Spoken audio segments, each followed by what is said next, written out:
Buenas tardes, estimados alumnos. ¿Qué tal? ¿Cómo están? Bienvenidos a una nueva clase del curso de literatura. Tutor Carlos, ¿qué tal? También, buenas tardes. Jóvenes, antes de iniciar la exposición de la presente clase, quisiera consultar con ustedes y quisiera que me confirmen cómo se me está escuchando.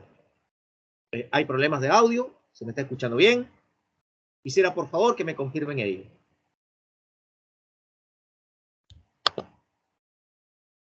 Se lo escucho bien, profe.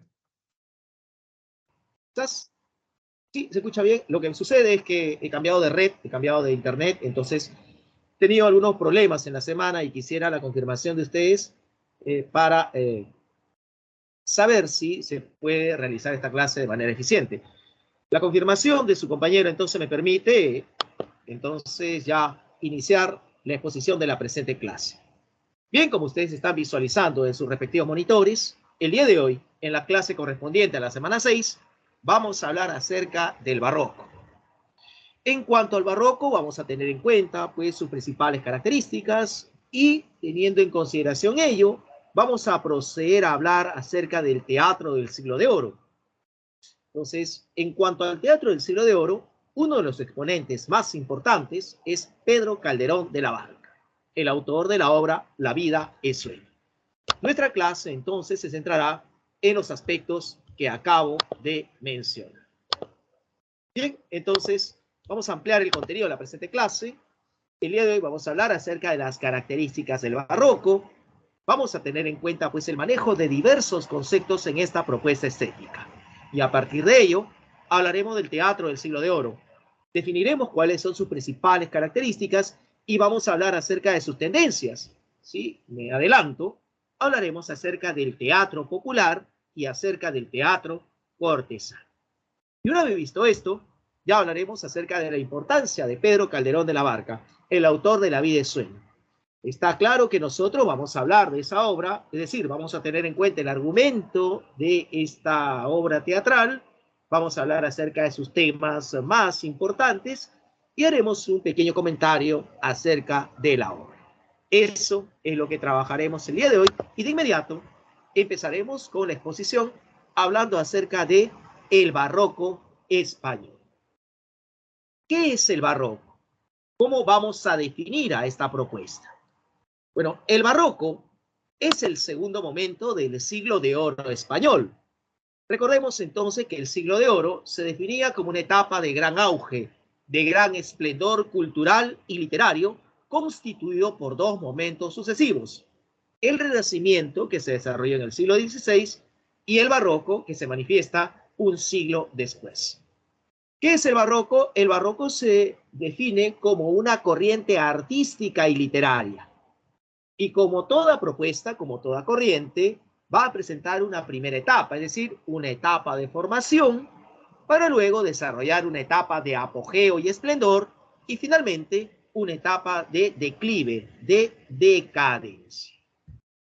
Como estamos definiendo al barroco como una corriente artística y literaria desarrollada en el siglo XVII, entonces se ha de expresar a través de diversas manifestaciones del arte, como lo es la arquitectura, la pintura, la escultura, la música, y como hemos definido el barroco también como una corriente, además de artística, literaria, se ha de expresar a través de la novela, la poesía y el teatro, o sea, expresiones literarias.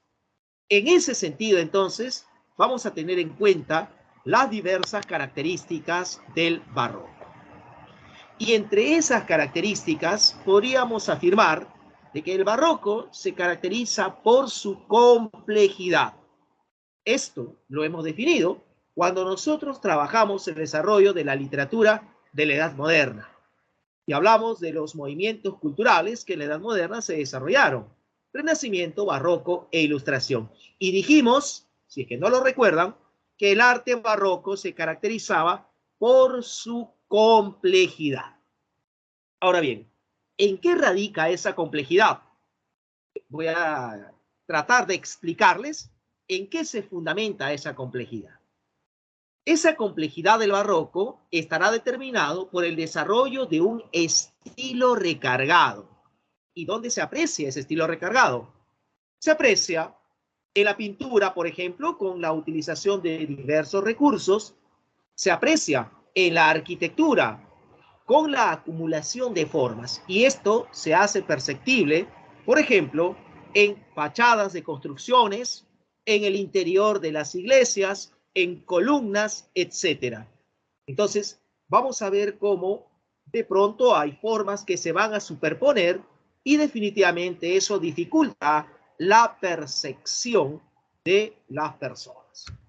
Ahora, si nos centramos en el plano literario específicamente, el estilo recargado del barroco se manifiesta con la acumulación de una serie de expresiones llenas de cultismo, o sea, expresiones eruditas, expresiones cultas. Además, la incorporación de latinismos y, aparte de ello, la incorporación de constantes alusiones mitológicas, es decir, la referencia a personajes y elementos de la cultura greco-latina. Entonces, vamos a ver cómo así estará determinado ese estilo recargado. Ahora, por otro lado, el barroco se caracteriza por el retorcimiento formal.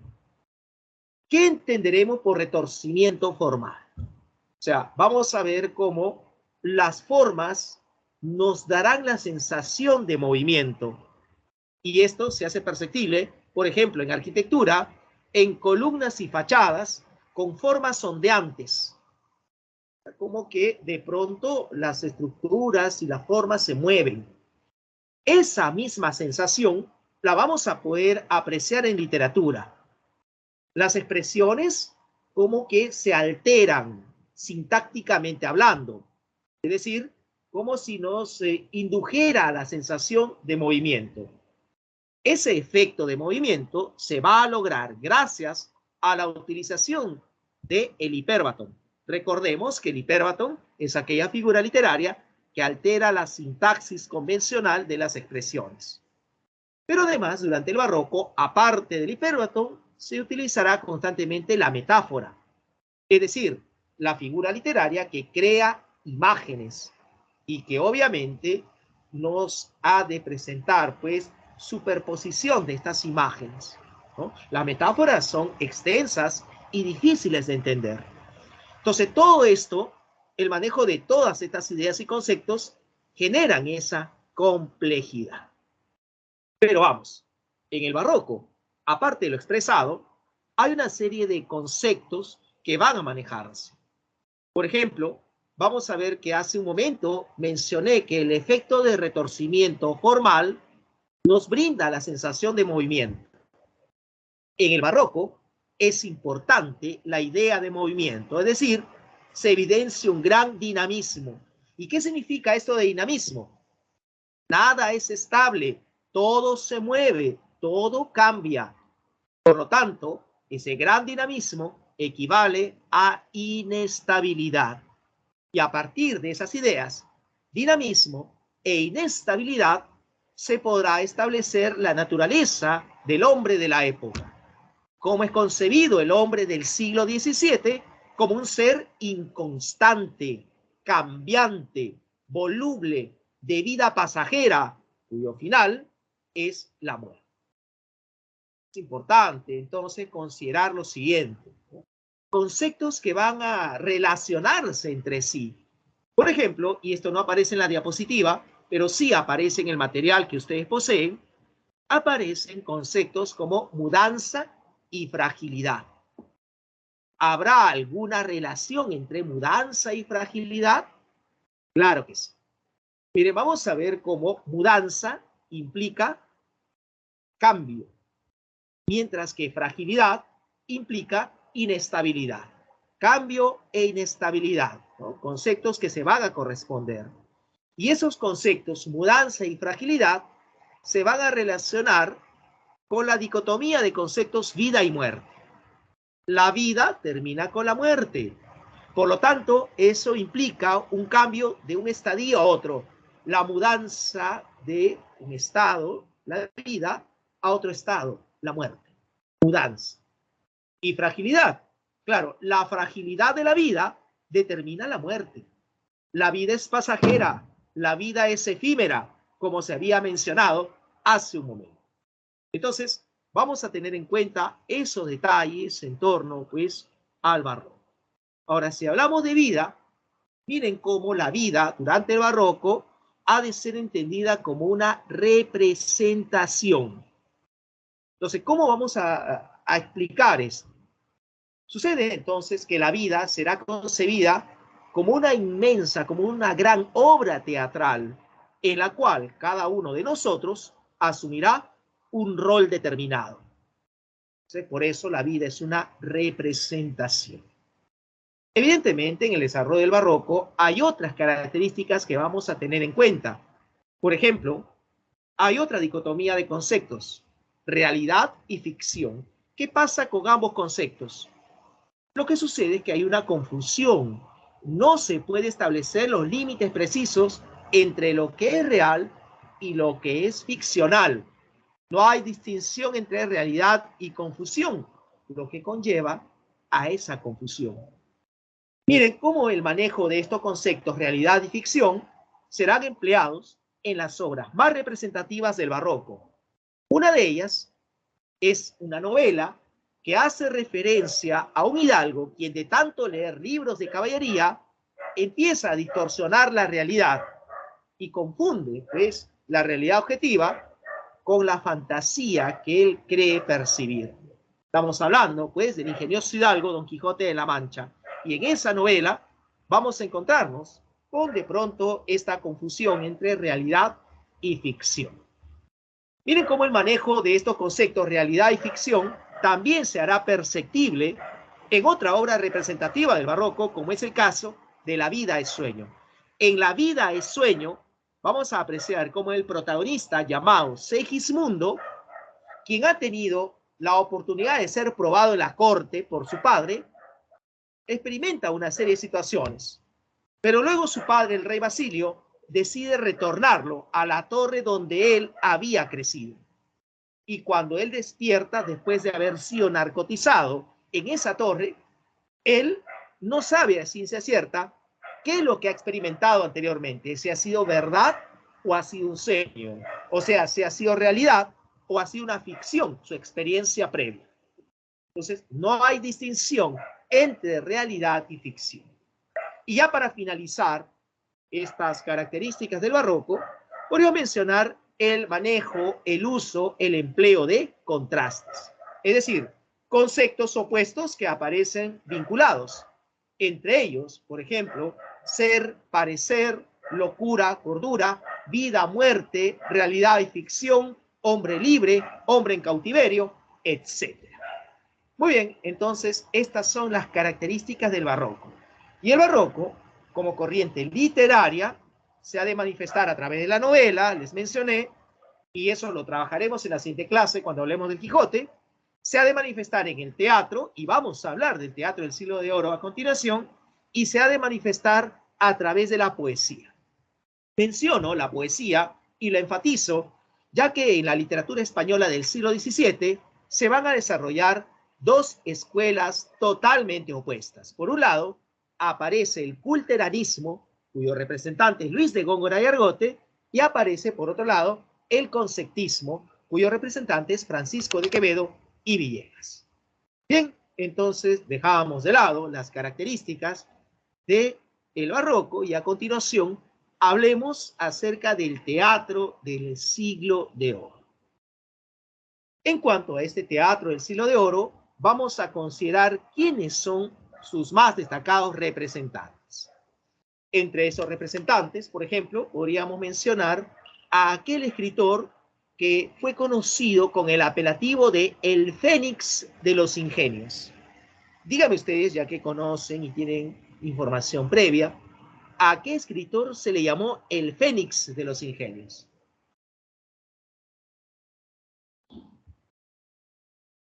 ¿Se acuerdan? ¿Se acuerdan a qué escritor se le llamó como el Fénix de los Ingenios? Lope de Vega. Exactamente. Félix Lope de Vega es uno de los representantes del teatro del siglo de oro. Otro representante es Fray Gabriel Telles, más conocido con el seudónimo de Tirso de Molina, y otro representante destacado es indudablemente Pedro Calderón de la Barca. Entonces, nos vamos a encontrar con tres importantes exponentes del teatro del siglo de oro. Ahora, ¿por qué se caracteriza el teatro del siglo de oro? El teatro del siglo de oro expresa una propuesta totalmente distinta a la que percibíamos nosotros en el teatro de la antigüedad clásica. ¿En qué radicará esa diferencia? Miren, en el teatro de la antigüedad, las obras teatrales o bien eran tragedias o bien eran comedias. Sin embargo, el teatro del siglo de oro tiene la particularidad de combinar estilos. O sea, el teatro del siglo de oro se caracteriza porque mezcla lo trágico y lo cómico. ¿Por qué los autores combinan estos estilos? En primer lugar, porque buscan otorgarle a la obra mayor realismo y además porque buscaban el deleite del público espectador. O sea, componían obras de acuerdo al gusto de ese público. Ahora, ¿cómo era este público receptor de estas obras teatrales? Era un público muy amplio a propósito. Un público que era considerado socialmente como heterogéneo. ¿Por qué heterogéneo? Porque este público estaba constituido por personas que pertenecían a diversos estratos sociales. El rey tenía derecho a espectar una obra teatral y ese mismo derecho lo tenía el hombre del pueblo. Entonces, evidentemente, todos gustaban de apreciar estas obras teatrales. Y todas esas personas que pertenecían a clases sociales distintas se reunían en lugares exclusivamente acondicionados para la expectación de obras teatrales. Y estos lugares recibieron la denominación de corrales de comedias, ¿no? En la imagen, en la diapositiva, ustedes pueden visualizar cómo era un corral de comedia, ¿no? En donde se hace perceptible cómo en los patios traseros de los solares se construía el escenario y el lugar donde se ubicaba el público que expectaba la representación. Muy bien, por otro lado, el teatro del siglo de oro se caracteriza porque recurre al suspenso. ¿Esto qué significa? Significa entonces de que hay situaciones que generan intriga en el desarrollo de la historia. Por ejemplo, no se nos cuenta un hecho del pasado de un determinado personaje, se mantiene ello oculto, o de pronto no se sabe exactamente la identidad de otro personaje y así sucesivamente. Claro que todo esto se irá revelando en el desarrollo de la historia. Entonces, es un teatro que recurre a ese suspenso. Por otro lado, el teatro del siglo de oro tiene una particularidad. Los autores no emplearán la prosa. Los autores optarán por utilizar el verso. Las obras teatrales estarán escritas en verso. Y los autores van a utilizar diversas formas métricas. Una de las más importantes será el uso del octosílabo, es decir, el verso de 8 sílabas métricas. En cuanto a la temática desarrollada, los temas son variados, ¿no? Y entonces los autores van a desarrollar temas religiosos, temas filosóficos, temas mitológicos, temas de costumbres, temas de la tradición, temas de la historia de España o temas de la historia extranjera, etc. O sea, temas diversos, es lo que vamos a apreciar en este teatro. Una particularidad también que llama la atención del teatro del siglo de oro es que en el desarrollo de la historia y en la presentación, la acción va a tener más importancia que los personajes. O sea, los personajes, si bien es cierto, son importantes, hay solamente una pincelada, una información superficial sobre ellos, sobre sus caracteres externos y caracteres internos. Lo que nos interesa es lo que hacen, lo que desarrollan, cómo se comportan, cómo interactúan durante esa representación. O sea, en resumen, la acción es más importante que la configuración de los mismos personajes. Ahora bien, en la propuesta teatral de Lope de Vega, particularmente hablo de ese autor, apreciaremos la presencia de personajes tipo, o sea, arquetipos de individuos. Y son 6 personajes tipo los que recurrentemente Lope nos presenta. ¿Cuáles son esos personajes tipo? El galán, aparece la dama, aparece el padre de la dama o el viejo, es decir, el personaje que proyecta experiencia. Sumado a esos 3, aparece el poderoso, aparece el personaje cómico o gracioso y aparece la criada. Reitero, 6 personajes tipo. Y dentro de esos personajes tipo, quizás uno que nos llama la atención y que recurrentemente lo apreciaremos, es el personaje cómico o gracioso. Y este está presente en las obras más destacadas del teatro del Siglo de Oro. O, por ejemplo, podríamos mencionar a la obra más importante de Lope, que seguramente ustedes recordarán. ¿Cuál fue la obra representativa de Lope de Vega, estimados alumnos? Ustedes que conocen mucho de eso.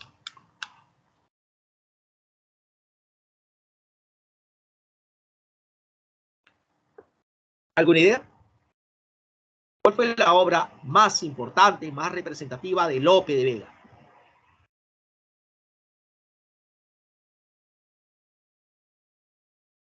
¿Ustedes han escuchado acerca de Fuente Ovejuna?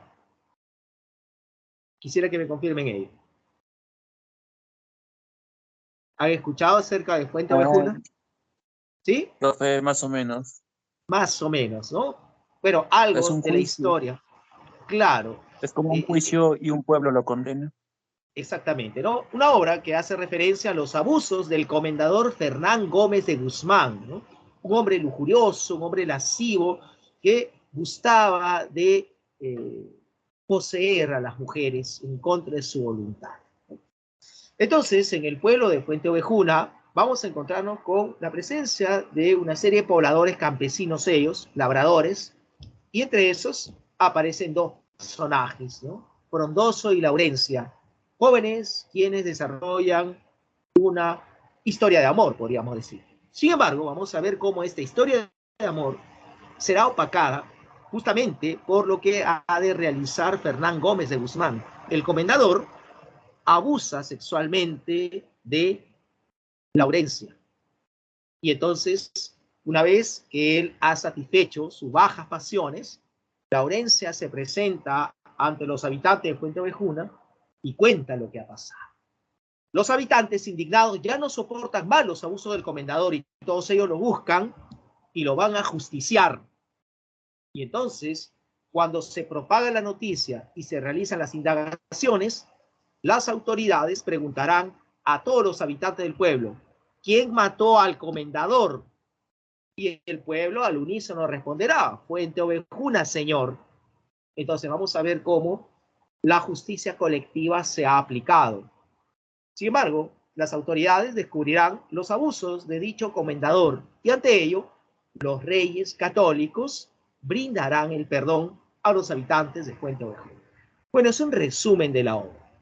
En el desarrollo de esta aparece un personaje cuya participación, cuyas expresiones, cuyas alocuciones a veces dan risa, a veces son inoportunas, pero en fin, es propio el personaje cómico o gracioso. Y ese personaje se llama Mengo.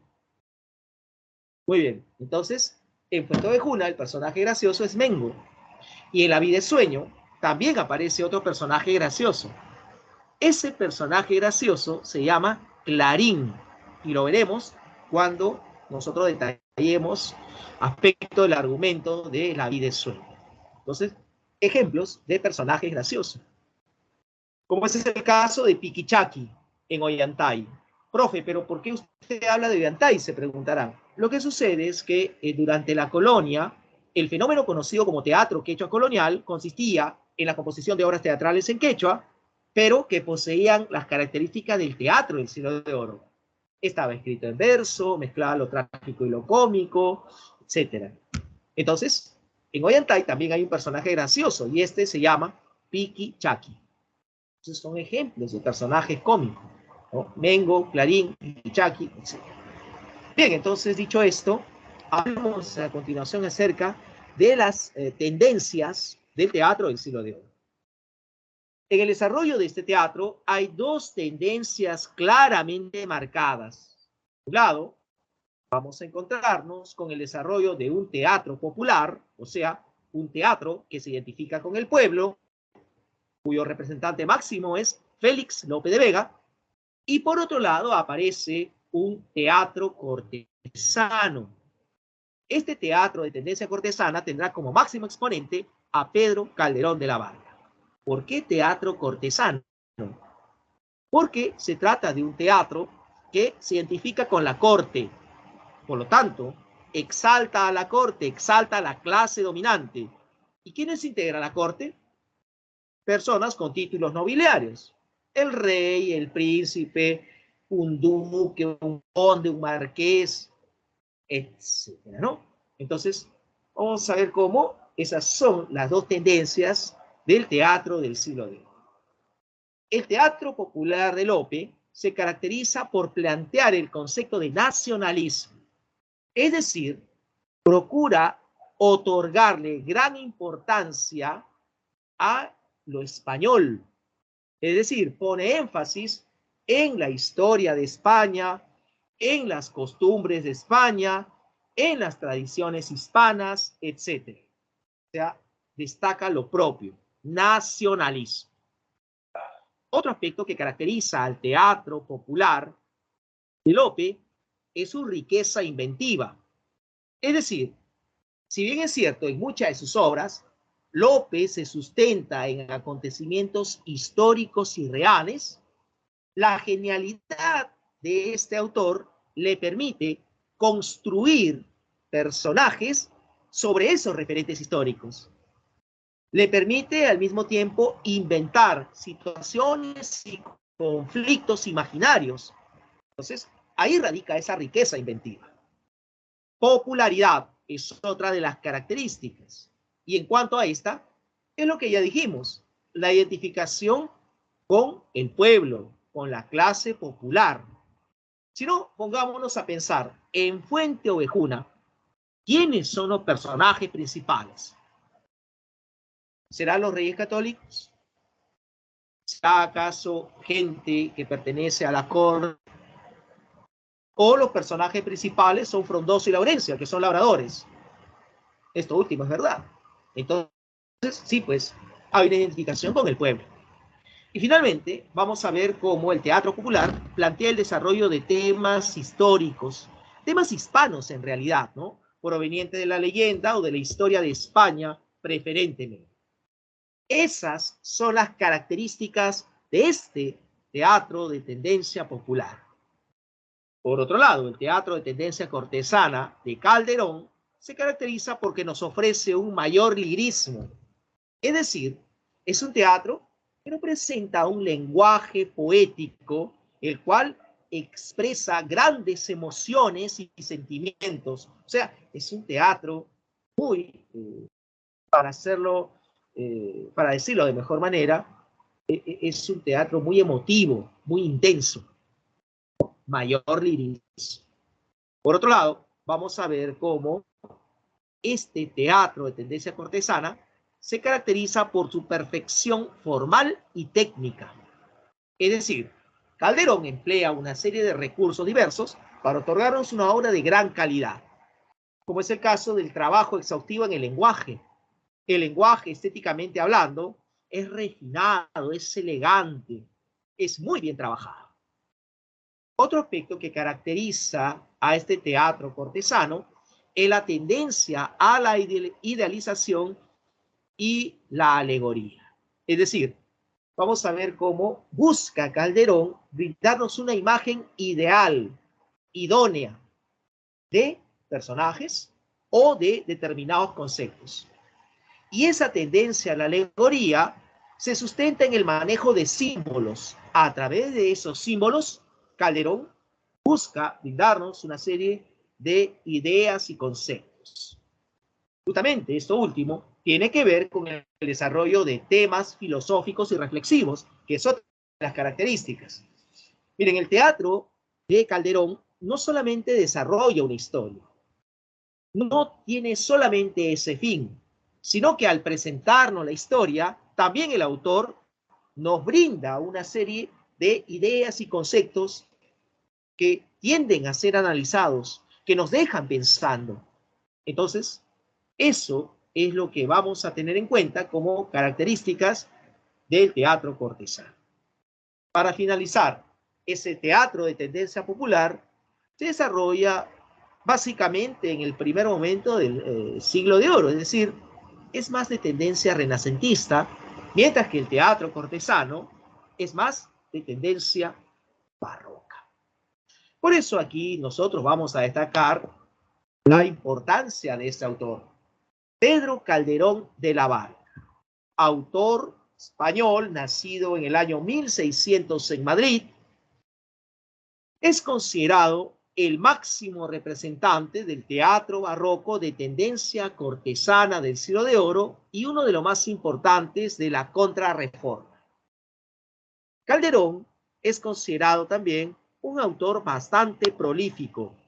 A él se le atribuye la autoría de unas 120 comedias, siendo una de las más representativas, La vida es sueño. Pero ojo aquí al detalle, el término comedia hacía referencia a toda obra teatral desarrollada en la época.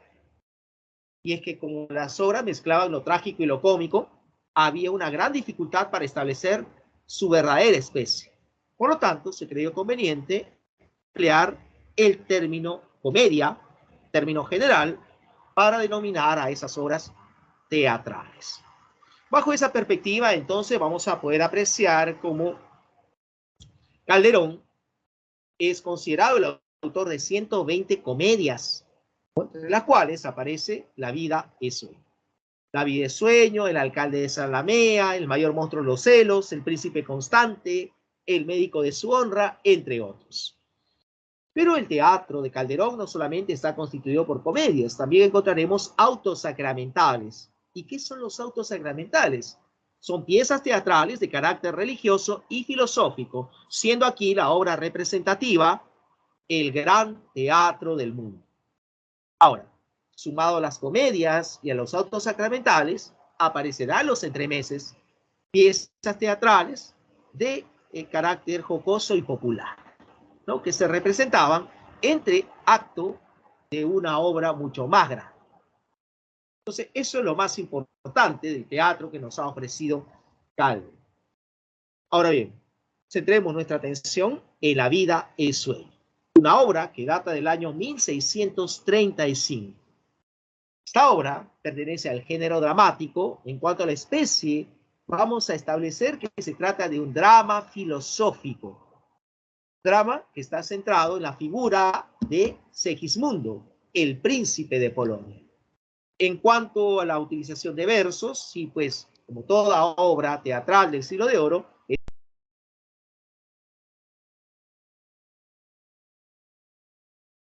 rima consonante o perfecta, ya lo hemos apreciado también. En cuanto a la estructura de la obra, esta está constituida por 3 partes, para ser exactos, 3 jornadas. Nos brinda un carácter alegórico, ¿sí? La obra ha sido escrita con un lenguaje culto y con un estilo solemne propenso a la meditación filosófica. En cuanto a rasgos socioculturales, la obra está ambientada en Polonia, es decir, no se nos muestra un contexto español, sino un contexto en el extranjero. Y los personajes son nobles, pertenecen a la corte, como es propio de la producción teatral de Calderón. Entonces, dicho esto, vamos a continuación a apreciar el argumento de la obra. ¿Qué es lo que acontece en cada una de las jornadas? Jornada número 1. Aquí aparece el protagonista, Segismundo. Segismundo es hijo del rey Basilio, es el príncipe de Polonia, pero él desconoce su verdadero origen. Segismundo vive en cautiverio, encerrado en una prisión ubicada en una torre alejada de la corte de Polonia. Segismundo no tiene ningún vínculo con el exterior. El único nexo con el exterior es Clotaldo, un cortesano quien eventualmente visita a Segismundo, es el encargado de supervisar su alimentación. Además, también vamos a ver cómo le brinda algo mínimo, es mínimo en realidad, de educación. Y es que, para ser sincero, Segismundo ha crecido prácticamente en un ambiente salvaje. Él viste harapos y vive encadenado. En su encierro, Segismundo empieza a reflexionar y se pregunta muchas cosas. Él mismo se pregunta y se dice, si las aves son libres y si los peces son libres, ¿por qué yo no puedo gozar de esa libertad? Así se pregunta Segismundo. Mientras tanto, vamos a apreciar cómo por otro lado, un caballero extranjero, acompañado por su criado, llamado Clarín, veremos cómo ambos personajes buscarán llegar a la corte de Polonia.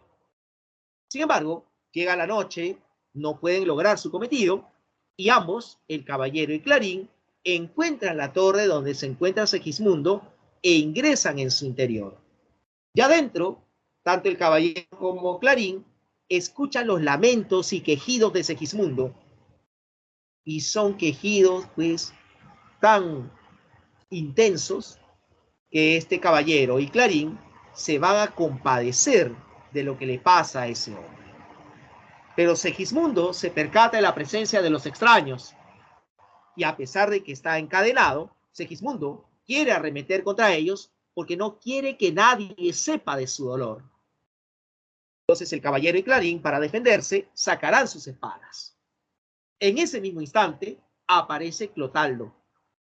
Clotaldo está acompañado por unos soldados y al encontrar a los extranjeros, Clotaldo le pide al caballero que suelte su espada. No tiene salida este caballero y suelta su espada. Sin embargo, esa espada será apreciada por Clotaldo. Clotaldo la mira y la reconoce. Esa espada antes le pertenecía al mismo Clotaldo. Entonces, ¿cómo es que el caballero la tiene? Y Clotaldo le pregunta al caballero, ¿cómo obtuvo esa espada? El caballero se niega a responder. Lo único que le dice a Clotaldo es lo siguiente: aquella persona que me entregó esa espada me recomendó que cuando yo llegue a la corte de Polonia, la muestre a los cortesanos para recibir el apoyo de alguno de ellos. Al escuchar esas palabras, entonces Clotaldo recuerda que años atrás tuvo un amorío con una mujer y a esa mujer le entregó esa espada y le dijo esas palabras. Entonces, Clotaldo llega a la conclusión de que muy posiblemente ese caballero sea su hijo. Y aquí entra en un conflicto Clotaldo. Clotaldo no sabe qué hacer en ese momento, debido a que la orden de Basilio es de eliminar a todo aquel que supiera la existencia de Segismundo. Pero ese caballero puede ser su hijo. Entonces, ¿cómo lo va a eliminar? ¿Cómo lo va a matar? Entonces, ahí está el conflicto que se le presenta a Clotaldo. Y como no sabe qué hacer, Clotaldo tomará como prisioneros al caballero y a Clarín y los conducirá a la corte para que el rey decida. Mientras tanto, ¿qué es lo que acontece en la corte? En la corte de Polonia, el rey Basilio está rodeado por sus leales cortesanos y entre ellos están sus sobrinos. Está la hermosa Estrella, está Astolfo, el duque de Moscovia. Sucede que en la corte se cree que el rey nunca llegó a tener hijo alguno y por lo tanto se preguntan los cortesanos quién heredará el trono. Y por eso es que Astolfo y Estrella conversan entre sí. Astolfo le dice a Estrella: querida prima, tú tienes derecho a heredar el trono porque tú eres la hija de la hermana mayor del rey. Y sin embargo, yo también tengo derechos. Si bien es cierto, yo soy el hijo de la hermana menor, sucede que Polonia requiere un varón, un rey, es una sociedad patriarcal. Entonces, para heredar el trono tendríamos que pelearnos. ¿Pero por qué hacer esto? Mejor evitemos las luchas. ¿Por qué no nos casamos tú y yo? Y así los dos heredamos el trono. Entonces, esa propuesta que le ha hecho Astolfo Estrella el duque de Moscovia se lo comunica al rey. Recordemos, considerando que hay la creencia de que Basilio nunca tuvo hijos. Entonces Basilio le dice a su sobrino, Astolfo, en eso te equivocas. Y el rey está dispuesto a contar el secreto a todos. Han de saber aquí, cortesanos presentes, que yo, años atrás, sí tuve un hijo. Y lo llamé Segismundo. Segismundo, este hijo mío, pues fue consultado a través de los astros sobre su destino. Y yo pregunté a los astros y los astros determinaron en que esa criatura iba a causar grandes males y me iba a humillar. Entonces, sí, esto se confirmó, puesto que cuando nació provocó el desangrado en su madre y su madre murió. Entonces sí, pues era una criatura que causaba el mal.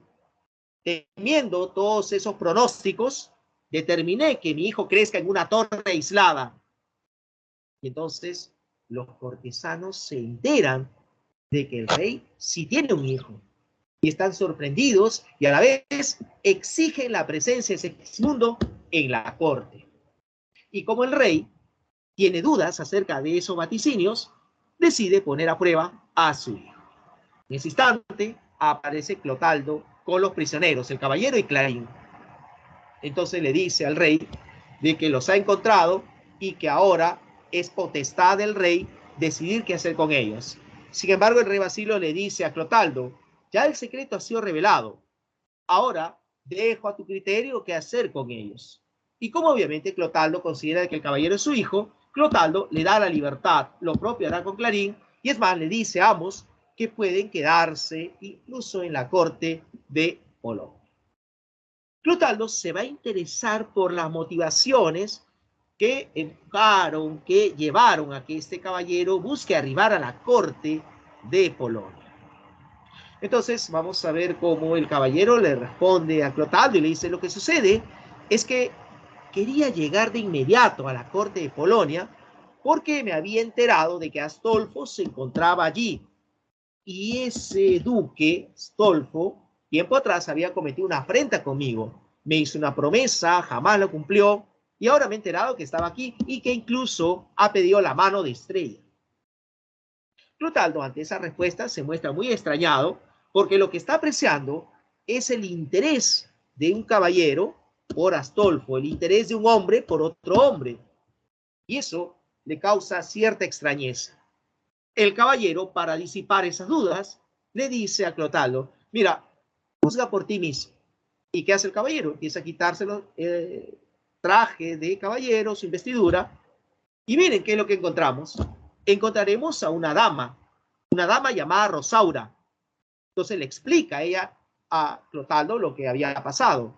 Tiempo atrás, Astolfo le había hecho una promesa de amor, promesa de matrimonio, pero nunca cumplió su palabra. Se fue y ahora se ha enterado de que pretende casarse con Estrella. Lo que pretendía Rosaura era vengarse de Astolfo. Bueno, en medio de eso, entonces vamos a ver cómo Clotaldo recibe la orden del rey Basilio de buscar a Segismundo y de llevarlo a la corte para que sea aprobado. Y así concluye la jornada número 1. Jornada número 2. En la jornada número 2, miren el monólogo de Segismundo, él se está quejando acerca de su suerte. Muy bien, en la jornada número 2, Clotaldo cumple la orden de Basilio. Entonces, Clotaldo ha ido a la torre, ha ordenado que narcoticen a Segismundo y Segismundo es llevado a la corte para que sea aprobado. Se le quitan los harapos, se le viste cual príncipe, elegante él, pero aún no despierta. Mientras tanto, un desesperado Clarín le cuenta a Clotaldo que Rosaura se ha hecho pasar por dama de Estrella y se hace llamar Astrea, con la finalidad de estar cerca de Astolfo y de reclamarle la afrenta hecha tiempo atrás. Como así sucederá, pues. Pero vamos a centrarnos en Segismundo. Segismundo reacciona y despierta y se encuentra en medio de la corte. Válgame, ¿qué es esto? Yo vistiendo estas ropas tan elegantes, pero ¿qué es esto? ¿Esto es verdad? ¿Esto es un sueño? Bueno, si es un sueño, lo diré al máximo, dice Segismundo. Frente a él está Clotaldo. Clotaldo, quien era muy autoritario durante sus visitas en la torre, ahora se muestra sumiso ante Segismundo. Príncipe, disponga lo que desees. Segismundo le dice, pero ¿por qué me dices príncipe? ¿Por qué de pronto te refieres a mí de esa manera? Y Clotaldo le dice, porque has de saber que tú eres el príncipe de Polonia, tú eres el hijo del rey Basilio. Y le cuenta lo del pasado, ¿no? Los temores del padre, los vaticinios, en fin.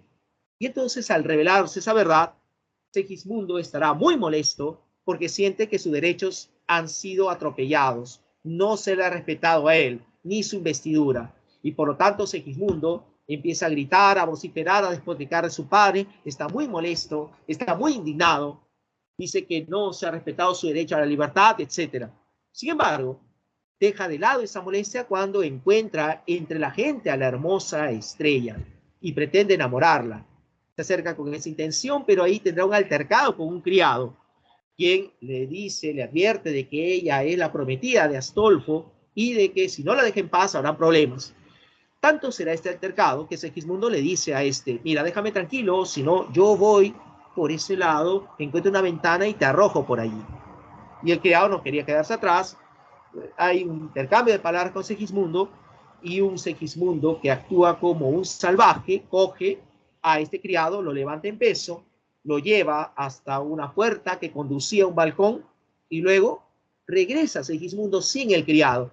Y los cortesanos que iban detrás de él le preguntan, ¿y el criado? Lo acabo de arrojar por el balcón, debe estar cayéndose al mar, dice Segismundo.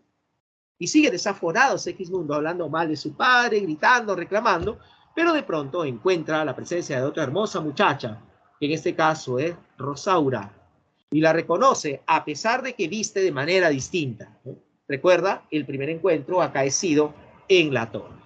Sin embargo, como Segismundo tenía cierta intencionalidad con ella, para defenderla aparece su padre, Clotaldo, y eso molesta más a Segismundo. Segismundo quiere agredir a Clotaldo, pero se lo impide a Astolfo. O sea, los primos están frente a frente y están prontos a desenvainar sus espadas para luchar. Todo eso será atestiguado por Basilio. Y al ver estas acciones, Basilio confirma de que los vaticinios eran ciertos. Sí, se está comportando salvajemente, está humillando mi imagen como rey, así que Basilio determina lo siguiente, que Segismundo, su hijo, sea regresado a la torre donde creció y que el futuro heredero del trono sea Astolfo, el duque de Moscovia. Entonces, así es como termina la jornada 2. Entonces aquí se aprecia pues ese conocido monólogo de Segismundo, que es la vida un frenesí, que es la vida una ilusión, una sombra, una ficción, y el mayor bien es pequeño, que toda la vida es sueño y los sueños, sueños son. Sigamos, jornada 3.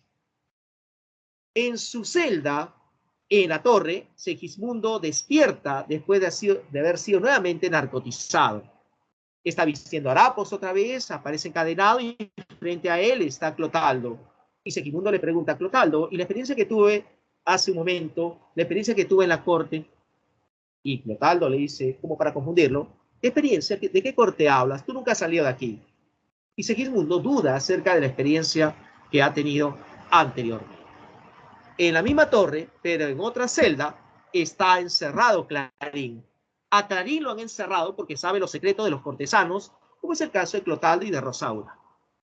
Ahora, por otro lado, el pueblo, al enterarse de la decisión del rey, muestra su inconformidad. El pueblo no quiere que un extranjero sea el futuro heredero del trono, y el pueblo se rebela. El pueblo sabe la existencia de un príncipe. El pueblo sabe que este se llama Segismundo y que está encerrado en una torre. Pero el pueblo no conoce a dicho príncipe. El pueblo se rebela y esos rebeldes llegan a esa torre y tras vencer a los guardias, buscan en el interior al príncipe Segismundo. Príncipe, hemos venido a liberarte, príncipe. Entonces, en su celda, Clarín escucha que están buscando liberar a Segismundo. Y Clarín dice, voy a aprovechar esta situación, libérenme, libérenme. Y los rebeldes liberan a Clarín, pero se equivocan y piensan que él es Segismundo. Y lo llevan en hombros, lo nombran su líder. Vamos, príncipe, hay que luchar contra el rey. Sí, sí, vamos, decía Clarín, pero no decía nada de que se había equivocado. Entonces, como están vociferando el nombre de Segismundo, ¡viva el príncipe Segismundo! ¡Sí, viva! Segismundo en su celda escucha que lo nombran y este grita y dice, ¿quién me está llamando? Y todos los rebeldes se detienen y le quedan mirando con furia, con cólera, a Clarín. Oye, ¿tú no dijiste que eras el príncipe? No, yo dije libérenme. Y entonces los rebeldes liberan a Segismundo y este ahora sí lidera a todos ellos. Y esos rebeldes lucharán contra la tropa del rey Basilio. Al rey se le recomendó huir, pero el rey decide afrontar la situación. Mientras tanto, Clarín se reencuentra en medio de la trifulca con Rosaura, pero de pronto una bala perdida impacta y esta termina matando. Finalmente, los rebeldes triunfan y veremos cómo Segismundo llega al poder. Está en el poder por segunda ocasión y sin embargo, lejos de mostrarse como la primera vez, ahora encontraremos un Segismundo que actuará totalmente distinto, aplicando su sabiduría y su prudencia. Frente a él está su progenitor, pero lejos de vengarse o lejos de criticarlo, Segismundo entiende la situación y le otorga el perdón al rey Basilio, su padre. Pero también toma otras acciones. Llama a Astolfo, su primo, y le dice: Astolfo, cumple tu palabra, le prometiste matrimonio a Rosaura, cumple tu palabra, cásate con ella. Astolfo no quiere porque dice que Rosaura no pertenece a su clase social, y Clotaldo le dice: te equivocas, ella es mi hija. Astolfo le dice: es tu hija, entonces sí me caso. Muy bien, excelente, muy bien. Y luego Segismundo se dirige a Estrella y le dice: querida prima Estrella, yo sé que tú tenías un gran deseo de casar. No lo podrás hacer con Astolfo, ya sabemos por qué, pero no te preocupes, aquí estoy yo. Así que tú y yo nos casemos. Al feliz, y como todos tienen recompensa, aparece el soldado que liberó a Segismundo y dice: príncipe, y para mí, ¿quién eres tú? Le dice: yo soy el que te liberó. Ah, tú me liberaste. Entonces tú propiciaste toda esta rebelión. Claro, yo fui. Dime, ¿qué me vas a regalar, príncipe? Considerando tus acciones, yo creo que tú eres merecedor a la torre donde yo crecí encerrado. ¿Torre? ¿Y para qué? Para que vivas encerrado el resto de tu vida. ¿Pero por qué? Porque tú te has levantado contra tu rey. Y ese es un acto de traición. Tú jamás debes hacer ello. Y entonces, ante tal decisión de Segismundo, los cortesanos van a aplaudir. Todos serán felices, menos ese soldado. Y así es como termina entonces la vida es sueño. En cuanto a la temática, el tema principal se centra en la existencia humana entre la vida y el sueño o la ficción, y aparece otro tema, que es en este caso el libre albedrío, es decir, la libertad que tiene el hombre para elegir entre el bien y el mal. Hay otros temas desarrollados a través de la obra: la falta de libertad, la predestinación, el perdón del hijo al padre y las luchas cortesanas por el poder. Son los temas abordados y la obra plantea una serie de reflexiones diversas, ¿no? Entre las más importantes se reflexiona acerca de la existencia, se reflexiona acerca de los imprecisos límites entre la realidad vivida y el sueño, se reflexiona acerca del bien más preciado del hombre, que es la libertad, se reflexiona también acerca del dolor. Uno no debe centrarse en el dolor propio, uno debe ser solidario con el dolor de los demás. Y, ojo al detalle, porque aparece una pregunta al respecto, en cuanto a estas reflexiones, se reflexiona sobre el mayor delito del hombre. El mayor delito del hombre es nacer, porque al venir al mundo, el hombre viene marcado por la fatalidad del pecado original. Ojo, Profesor. el mayor delito del hombre es nacer, porque el hombre nace culpable. ¿Sí? ¿Alguien por ahí? El tutor le ha dejado mensajes en el chat. Ah, correcto. Muy bien, entonces, disculpen, no tengo activo el chat ahorita, lo voy a ver a continuación. En fin, faltan algunos segundos, parece tal vez, para retirarnos, así que son las reflexiones más importantes. ¿Sí? Correcto. Ya, perfecto. Falta todavía unos segundos. Así que bueno, como ya se vence el plazo, comparto con ustedes las claves de las preguntas propuestas para esta presente semana. En fin, ¿no? La obra propone y plasma una serie de conceptos: la existencia de una ficción, los astrólogos se equivocan en sus vaticinios porque no pueden conocer de antemano la voluntad de Dios, y finalmente la relación de padre e hijo es difícil, conflictivo, pero el hijo siempre debe perdonar. Bien, jóvenes, eso sería todo en cuanto, pues, a la exposición de esta presente clase. Hemos terminado, yo diría casi puntual, así que conmigo será hasta la siguiente semana. Muchísimas gracias a todos ustedes. Igual iba a terminar en este momento. Bien, gracias a todos. Cuídense bastante. Nos estamos viendo la siguiente semana. Chao. Hasta luego, profe, cuídese. Chao, cuídense todos. Adiós, profesor.